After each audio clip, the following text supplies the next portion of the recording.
happy birthday, Engineer Gbade Adetono. Wishing you a day filled with love, laughter, and all your favorite things. May your years ahead be just as wonderful as you have. Long life and prosperity in Jesus' name. Amen. Kogo kogo lohun agogoro, ọlá kọlá lohun bàtà o, ọmọ máa yí kẹ́dẹ́ mo dé bí ìṣe mi.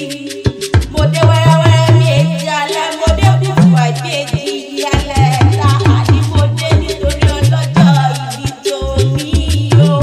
Ọmọ Adétọ̀nà tó sọjọ́ ìbí lónìí ni mo wá kí o.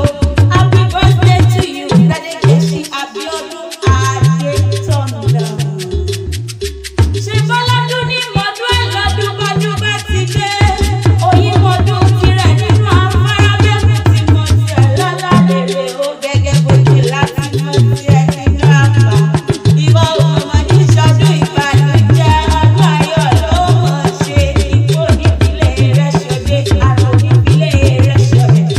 Ọ̀rọ̀ gbogbo tí ń pa ọ́ lẹ́rìn, Ọlọ́run ọba mi òkùnkùn ìjẹ́ ó pa ọ́ lẹ́kùn. O ò ní kùrìkùrì báwọn jíjẹ sí láyé, ọmọ aráyé ò ní fẹ́ta fún ọ lóúnjẹ.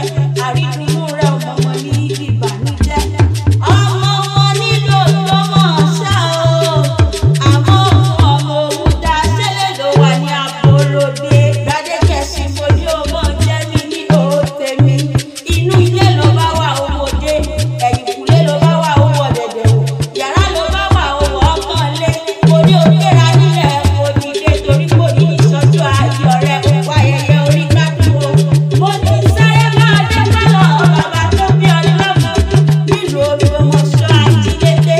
Ní sáré kí ọ̀gbẹ́ àbẹ̀wò. Ògbómọ̀ṣọ́ nílé o.